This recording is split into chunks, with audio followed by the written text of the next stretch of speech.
At this time, I'd like to bring up our General Manager, Mark Bach, to give his State of the Cooperative report. Please welcome Mark.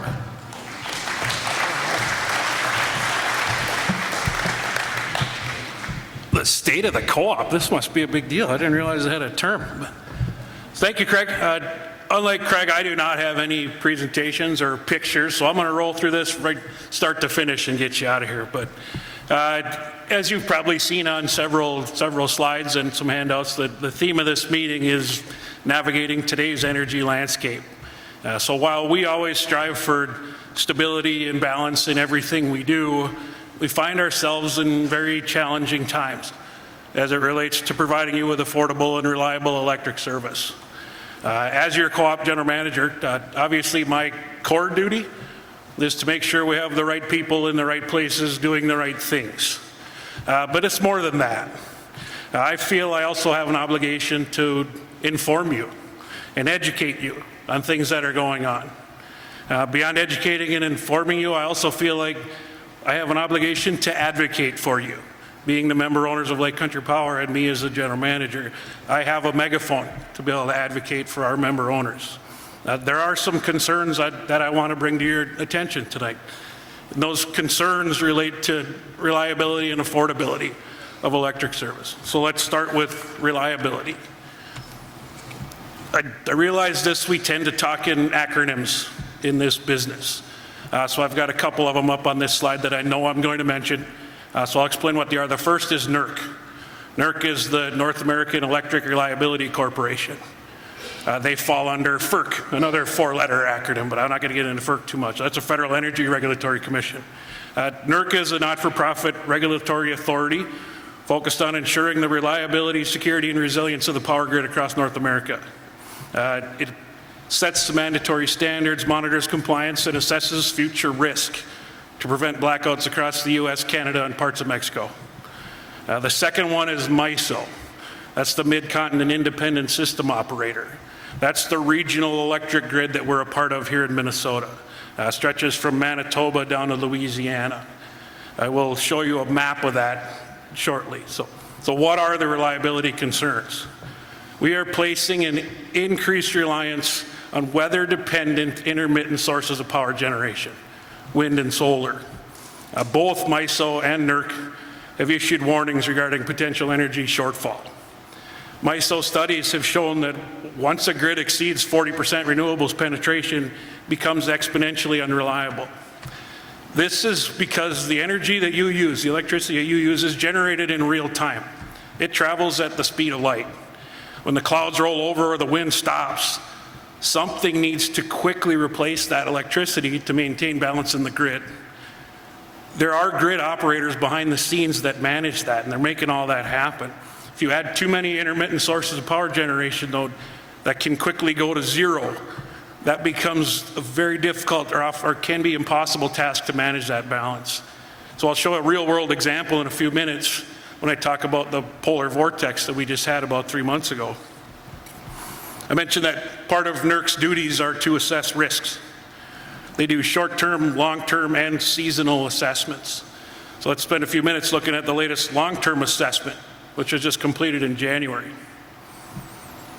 So if you look at this map, the MISO regional grid, what I said, Manitoba down to Louisiana, right in the central part of the country, in this assessment, along with several other regional grids, shows that it's at high risk of energy shortfalls by 2028.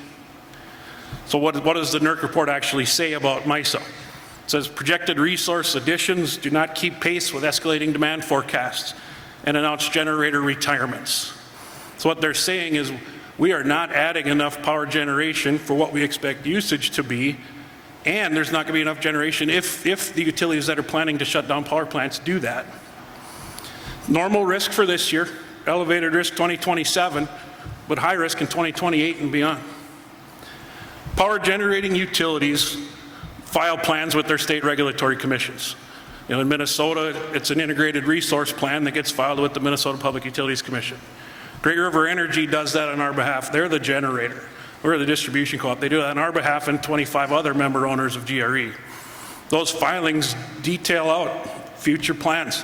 What are the plans for additions of power generation? When, what is it, and how much. Also in those plans are retirements of power generation. So all those filings go into NERC's assessments. Each utility at MISO has to prove their ability to serve their load plus what's called a planning reserve margin. Think of that as a cushion. Graph on this slide is the winter season, which is the most important season for us up here. You could have a potential blackout in the spring and the summer or the fall, and for the most part, you're going to be okay. But if that happens in the winter, we've got big problems. So as you can see, by 2028, the expected power generation falls below what MISO would consider a comfortable cushion. 7 gigawatts below that is what's in this assessment. So for perspective, what's 7 gigawatts?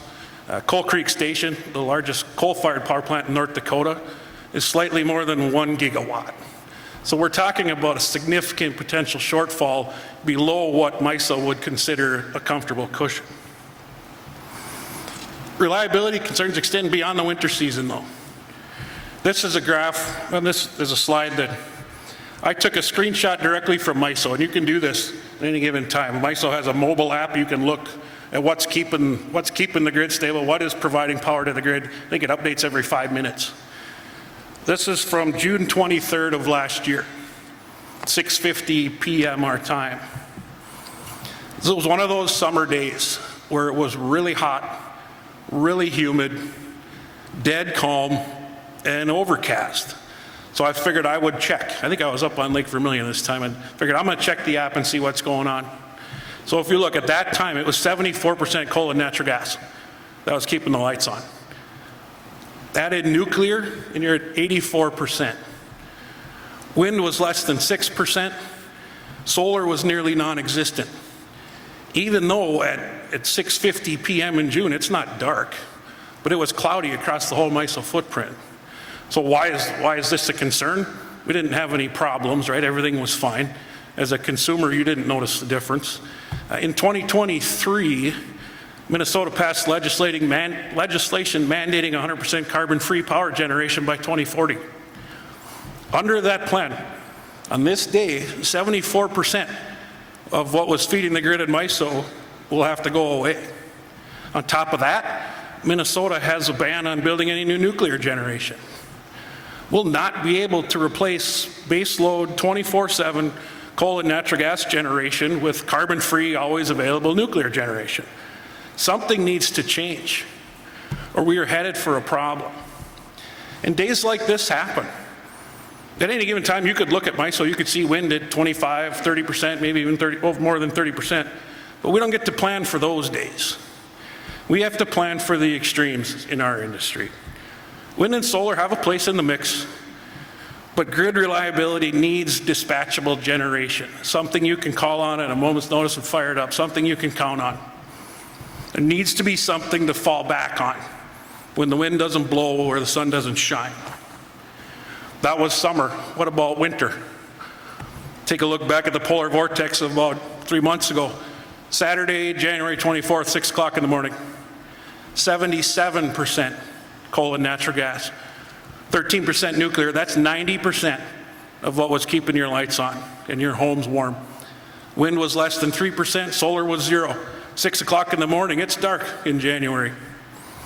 This morning, I was on that morning, not this morning, January 24th, I was driving my daughter to a basketball tournament in Wisconsin.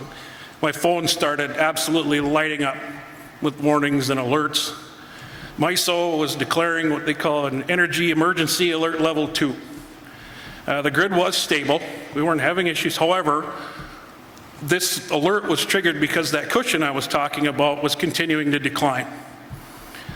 Declaring that level of an emergency event allowed utilities of MISO to access emergency power generation that's not normally available under normal operating conditions. Another option available to MISO, and I don't know if you can see those small words, but it's that bottom paragraph in the lower right that says this. MISO can ask utilities to encourage your consumers to use less. So that's what we did. We did that. We sent out a press release. We put it on our social media channels. It wasn't without pushback.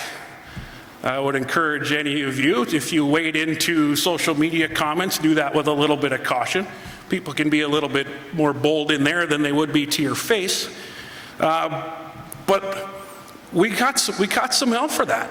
And people were upset with LCP, like, get your act together, or how come you didn't plan for this, or what's your problem? The reality is that this plea came from the grid operator, not from us. Lake Country Power system was fine. We built it for days like that. This wasn't an issue for us. This came from the regional grid operator.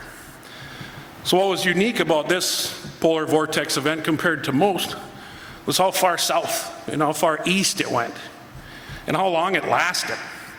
It was about 2 straight weeks where those of us up here in this part of the state didn't have a daily high above 0. That's not normal. Usually it's a few days here or there, but this was 2 weeks for us. But it went into other parts of the country that aren't prepared for that. Our homes have adequate heating systems, proper insulation. That isn't true for many other parts of the region that were impacted by this. So that put a strain on natural gas supply. Natural gas is used in large part for building heating, home heating, commercial building heating, not just power generation. So GRE switched running their peaking plants from natural gas over to fuel oil, partly because some of the natural gas is reserved for home heating, but in other parts because what happened because of the price of natural gas when demand is that high. GRE burned 3.5 million gallons of fuel oil in their peaking stations during that polar vortex. Weather like this, in situations like this, is why GRE installed dual fuel capability in their peakers, where they have the ability to burn natural gas or fuel oil. So we do plan for this. From a power supply perspective, we knew it was coming. Everybody in this room could see the weather forecast, the temperature forecast, but we also had access to the wind forecast. We knew wind production was going to sharply decline. You live here, you know this. When it gets that cold, it's usually dead calm. That's what allows it to get that cold. This next slide, these graphs were 3 days apart. January 21st on the left, January 24th on the right. So the point I want to make is it's important to know what happens when wind or solar production drops. You can see from the green and blue sections of these graphs, it's natural gas that picks up that workload and maintains reliability of the grid. As a consumer, you wouldn't know the difference. You flip the switch, the lights come on. Behind the scenes, it's natural gas that provides the flexibility to maintain grid reliability. In this case, the wind didn't blow for 10 days. So even if you start talking about what are other solutions, battery storage comes up often. There's no battery storage technology that's going to hold the grid for 10 days. It doesn't exist. State energy policy is threatening our ability to meet your needs and your expectations. We simply cannot remove carbon-emitting sources of power generation without a suitable replacement. That is not a mindset based in reality. So let's shift to affordability concerns. Separate but related. So while electricity prices have stayed at or below the rate of inflation for decades, there's some emerging trends that indicate an upward pressure on our costs. First, resources that have been around for 50 to 70 or more years are in need of replacement, and the cost to replace those assets is more than the original cost to build them 50, 60, 70 years ago. We have lines that have been around since the 1940s and 1950s. There's not a lot we can do about the need to replace infrastructure. We can't wait for the lines to fall down before we address that. The same is true for power plants and transmission lines. Some of those assets are nearing the end of their life and need to be replaced. State policy, though, is something that we can influence, or at least attempt to influence. Trying to meet policy goals of carbon-free energy is making it harder to meet the reliability and capacity needs of MISO. At the last several annual meetings, I spent time talking about material costs, supply chain issues. I told you average increase in price is about 70% for the materials that we use. Cost of the wire has doubled. Transformers are up 80% in cost. Substation transformers are even worse than that. We rebuild one substation every year. We have, 47, 48 substations, depending on how you count it. We rebuild one every year because even if we do it on a rotation like that, it's going to be 47 years before we get back to that one. That's about as long as you can expect them to last. So we're being proactive while being mindful of the rate impacts of doing that. But a substation transformer that half a dozen years ago was $350,000 is over $1 million now in that amount of time, with a 3-year lead time to even be able to get one. So in 2026, the price increases appear to have stabilized on most items, but it seems really unlikely that those prices are going to come back down to pre-pandemic levels. I've said it a few times, but Minnesota has very aggressive energy policy goals. Meeting those requirements will force overbuilding infrastructure to maintain reliable power supply. You can't put all your wind in one place. The wind might not blow there. You need to spread it out in the hope that it's going to be windy somewhere, and you've got wind turbines there. Transmission lines will also need to be built. You've got to be able to move that energy from where it's generated, which is typically, really, really rural areas. Those are the best areas for wind production. You've got to move it to where it's used, more population centers. Transmission lines need to get permitted and built, and large transmission lines are really expensive. Graph on the upper right shows, actually I'll back it up a little bit. MISO's projecting that by 2035, half of the new capacity additions can be attributed to state policy goals alone. MISO's estimating utilities will need to build 3 times more capacity than we had to build before. Graph on the upper right shows what utilities are previously planning in that gray shaded area. Orange area is additional capacity that needs to be built to comply with state policy goals. Graph on the lower right shows that even though there will be massive capacity additions, if you just look at nameplate capacity, what was installed, we can actually expect less production capacity than we have today, even though we're going to add that much more capacity. And that's because of the intermittency of what we're adding. If you add a 300 megawatt wind farm, that gray line on the top is going to show you added 300 megawatts, but you aren't going to get 300 megawatts out of that. Maybe get 30% of that. Minnesota's co-ops, including Lake Country Power. Oh wait, I need the next slide. There it is. Minnesota's co-ops, including LCP, are advocating in St. Paul to lift the nuclear moratorium that's currently in place. The reality is there is no carbon-free resource that can provide baseload 24/7 power generation other than nuclear. Minnesota is the only state in the nation with a total ban on any new nuclear power generation construction. We're advocating for the ability to have the conversation. If they lift this ban, it doesn't mean reactors are going to start popping up all over the state. We want the ability to study it. There's broad bipartisan support to lift this moratorium, but it's seemingly more and more unlikely that anything will happen in the 2026 legislative session. If you pay attention, they got plenty of other fish to fry in St. Paul these days. They're not too worried about lifting a moratorium for us. But it is my privilege, though, to lead the more than 140 employees that work at Lake Country Power, ultimately work for each one of you. They're your neighbors, your friends. Quite often, I'm sure there's a few in here that are your family members. We reside in more than 30 local communities across our service territory. They're dedicated to meeting our mission of providing you with safe, reliable, and affordable electric service. Working here tonight, we have roughly a third of our workforce. You see that most of them are in blue shirts, so they've been sprinkled all over. Probably talked to several of them. I'm proud to say they work very hard for all of us, and myself included. You won't find a better group of employees than the ones we have here. To all of our employees, thank you.